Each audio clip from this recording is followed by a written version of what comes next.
Hello नमस्कार दोस्तों, जय बजरंगबली। हमारे महावीर यूट्यूब चैनल में आप सभी का बहुत बहुत स्वागत है। कैसे हो आप लोग? उम्मीद करता हूँ सभी अच्छे होंगे। और यहाँ पर दोस्तों हमारा जो है क्लास 10th का चैप्टर नंबर फर्स्ट वास्तविक संख्याएं या रियल नंबर्स चल रहा है, जिसमें हम प्रश्नावली 1.1 के क्वेश्चंस कर रहे हैं। और इससे पहले 2 क्लासेस हो चुकी है। अगर अभी तक आपने वो 2 क्लासेस नहीं देखी है तो वो क्लासेस आप देख कर आइएगा, वो भी देखिएगा, ताकि आपके कॉन्सेप्ट आगे आपको समझ में आए, कॉन्सेप्ट क्लियर रहे तो आगे आपको समझ में आएगा। और उनका डिस्क्रिप्शन में लिंक दे दूंगा आपको, तो वहाँ से आप जाकर देख सकते हो। तो दोस्तों, आप चाहे यूपी बोर्ड से हो, एमपी बोर्ड से हो या सीबीएसई के बच्चे हों, ये क्लास आपके लिए बहुत ही हेल्पफुल रहने वाली है।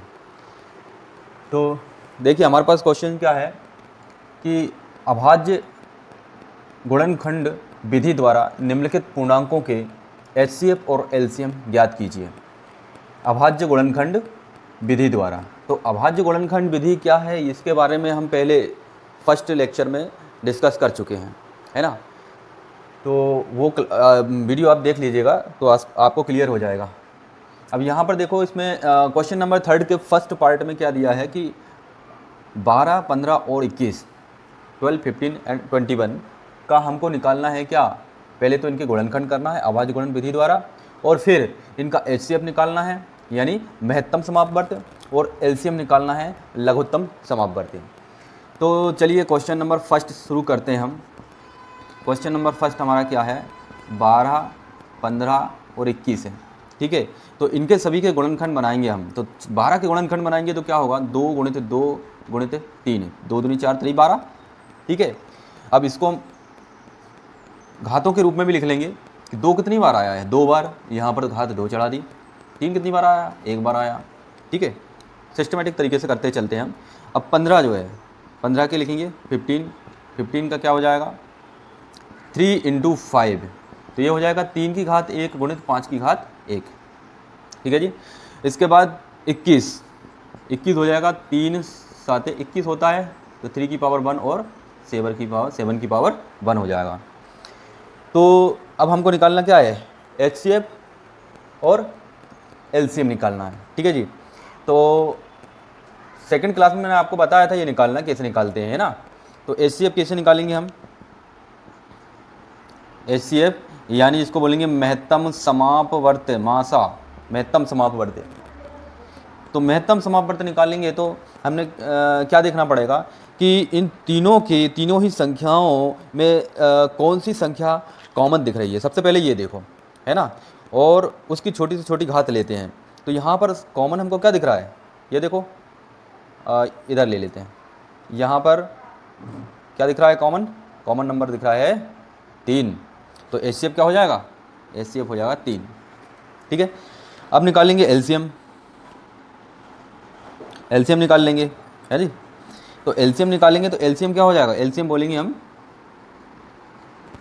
कि इन तीनों में बड़ी घात लेना है। अब सभी की संख्याओं की जो भी इनके गुणनखंड बने हैं उनमें सभी संख्याओं को लेना है, लेकिन घात छोटी लेना है। तो अब देखो जी, 2, तो 2 में तो घात सभी जगह सिर्फ यहाँ पर 2 है, तो 2 की घात कितनी है? 2।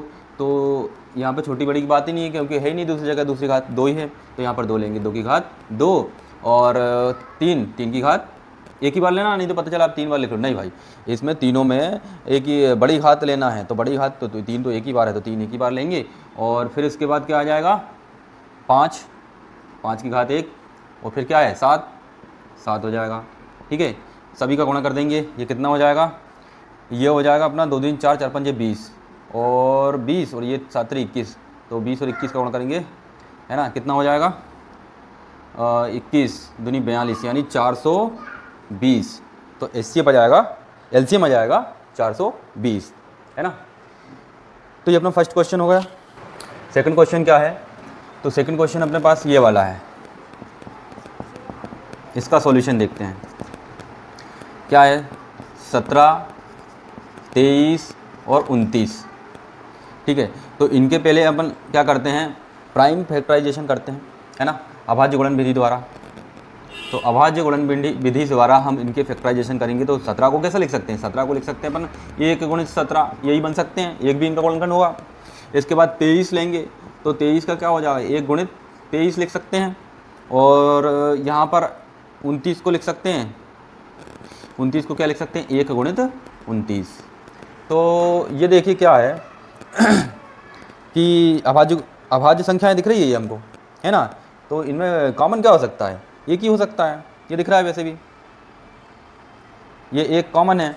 तो अपने पास जो HCF है वो क्या हो जाएगा, HCF हो जाएगा 1, तथा जो LCM है ना, लघुत्तम समापवर्त, HCM कितना हो जाएगा, LCM कितना हो जाएगा, LCM इन सभी का गुणा करना पड़ेगा अपने, इन्हीं संख्या गुणा कर दो, 17 गुणित 23 गुणित 29, ठीक है। तो इनका गुणा कर लेते हैं, इनका गुणा करेंगे कितना आ जाएगा, अपने पास आ जाएगा 11,339, ठीक है। तो इसका ये आंसर होगा, आप गुणा करके देख लीजिएगा, है ना, कितना आ जाएगा 11,339। ये अपना सेकंड क्वेश्चन हो गया, इसका सेकंड पार्ट हो गया, ठीक है। आप चाहो तो स्क्रीनशॉट ले सकते हो। इसके बाद अपन थर्ड क्वेश्चन देखते हैं।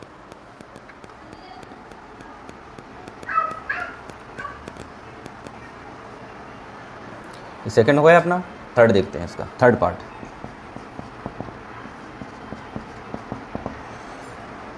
थर्ड पार्ट है 8, 9 और क्या है 25। तो 8 के गुणनखंड करो तो 2 गुणित 2 गुणित 2 यानी कितना लिख सकते हैं इसको, 2 की घात 3।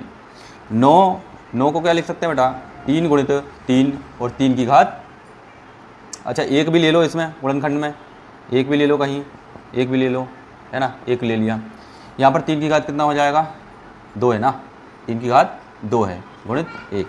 इसके बाद क्या है 25, 25 को लिख सकते हैं 1 गुणित 5 गुणित 5, 5 25, तो ये क्या हो जाएगा 5 की घात 2 गुणित 1। देखो पहले 1 को लिखना चाहिए मैंने, लेकिन बाद में लिख दिया, कोई दिक्कत नहीं, आप समझ लेना, पहले 1 को लिखना चाहिए, है ना, मतलब अपन लिखते हैं असेंडिंग ऑर्डर में, यानी आरोही क्रम में, ठीक है। तो ये चाहो तो लिख लो इसको, है ना, आपके मन में ऐसा नहीं रहना चाहिए। देखो 1 गुणित 2 की घात 3 लिखेंगे, यहाँ पर लिखेंगे अपन 1 गुणित 3 की घात 2, और यहाँ पर लिखेंगे 1 गुणित 5 की घात 2, ठीक है। तो अब देखो यहाँ पर HCF निकालना है, HCF क्या हो जाएगा, महत्तम समापवर्त क्या हो जाएगा, कुछ कॉमन दिख रहा है इनमें, कॉमन सिर्फ एक नंबर दिख रहा है, 1, ये हो जाएगा। तो 1 अपना HCF हो जाएगा। LCM क्या होगा, LCM लघुत्तम समापवर्त क्या हो जाएगा, सभी का गुणा कर दो, है ना, सभी एक एक बार अलग अलग है ना, गुणा करना पड़ेगा अपने को सभी का, या डायरेक्ट इनका भी गुणा कर दोगे चल जाएगा। तो ये अपने पास क्या है, 2 की घात 3 गुणित 3 की घात 2 गुणित 5 की घात 2, गुणा कर लेते हैं। तो ये कितना हो जाएगा अपना, 3 का 9 और ये 8 और ये 25, 25 अट्ठे 200, 200 और ये 9, 9 दूनी 1800, तो कितना हो जाएगा ये 1800, ठीक है। तो इसका आंसर कितना हो जाएगा 1800, LCM मतलब 1800 आया, और HCF कितना है 1 है, ठीक है। तो इस प्रकार से अपना ये थर्ड क्वेश्चन कंप्लीट हो गया। अब अगला क्वेश्चन देखेंगे। फोर्थ क्वेश्चन क्या है, HCF ऑफ 306, 657 बराबर 9 दिया है, LCM ऑफ 306, 657, है ना। तो इसका LCM ज्ञात करना है हमको, HCF हमको दिया है 9, तो अपन क्या करेंगे, तो दिया है पहले उसको देख लेते हैं। दिया है, क्या दिया है, HCF of 306, 657 is equal to 9। तो यहाँ पर हमको महत्तम समापवर्त दिया है 9, और अब निकालना है LCM, ठीक है। तो क्या अपन इसका गुणनखंड करेंगे, क्या उन्होंने ऐसा बोला कि गुणनखंड विधि द्वारा करो, नहीं, है ना। तो अपन यहाँ पर मैंने एक नियम और बताया था आपको फर्स्ट क्लास में, सेकंड लेक्चर में बताया था आपको कि अगर दो संख्याएं हैं, अगर दो संख्याएं जैसे मान लो एक संख्या हो गई A, दूसरी हो गई B, तब क्या होता है, उनका LCM और उनका संख्याओं का HCF दोनों का गुणनफल बराबर होता है ना। दो संख्याएं दी गई है तो उनके संख्याओं का गुणा करें, ठीक है, और उनके एलसीएम और एचसीएफ का गुणा करें तो दोनों का मान बराबर होता है ना। और ये अपन ने सिद्ध भी करा था फर्स्ट या सेकंड क्वेश्चन में अपन ने ये करा था, है ना। तो ये आपको ध्यान रखना है और अपन यहाँ पर यही वाला नियम लगाएंगे। तो हमारे पास दिया है HCF बराबर 9, है ना। अब इतना लिख कर अपन ऐसा भी लिख सकते हैं कि HCF बराबर 9, है ना। और अब LCM हमको ज्ञात करना है, LCM क्वेश्चन मार्क, LCM ज्ञात करना है। तो यहाँ पर अपने पास क्या लिखेंगे, इसके अनुसार अपन लिखेंगे A कितना है अपने पास, A अपने पास ये है और B अपने पास ये है, ठीक है ना। ऊपर दिख नहीं रहा होगा शायद, यहाँ देख लो। A अपने पास कितना है 306 और B कितना है 657। तो यहाँ पर अपन मान रखेंगे तो हमारे पास क्या होगा 306 गुणित 657 बराबर LCM इंटू HCF। तो यहाँ से बेटा हमको निकालना है LCM, तो HCF का मान तो अपने को पता है ना। तो यहाँ पर मान रख दो पहले, जैसे कितना दिया है LCM गुणित HCF का मान है 9 इधर बट्टे में आ जाएगा। LCM इस तरफ रखते हैं, है ना, पहले इधर लिख देते हैं इसको, ठीक है। तो LCM बराबर, है ना, ये वाला इधर रहे इस साइड 306 गुणित 657। अब देखो इसका पक्षांतरण होगा तो ये कहाँ जाएगा, बटे में जाएगा ना, तो ये यहाँ पर बटे में लिख देंगे 9, ठीक है।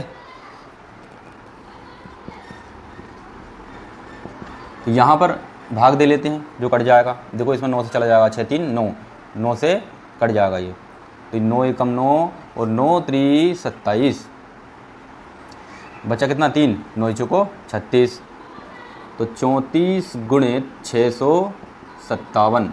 इनका जब गुणा करोगे बेटा, इनका जब गुणा करोगे तो क्या आएगा, इनका गुणा करोगे तो क्या आएगा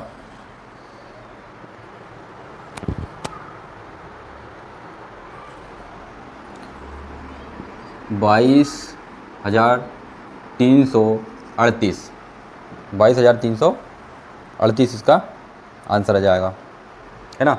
ये कितना आ जाएगा LCM अपने पास ये आ गया।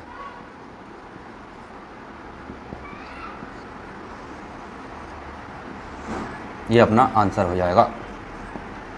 तो आज हम यहीं तक करेंगे और अगले लेक्चर में आगे के क्वेश्चन करेंगे। इसके प्रश्नावली 1.1 चल रहा है हमारा अभी, तो इससे आगे के क्वेश्चन हम आप करेंगे।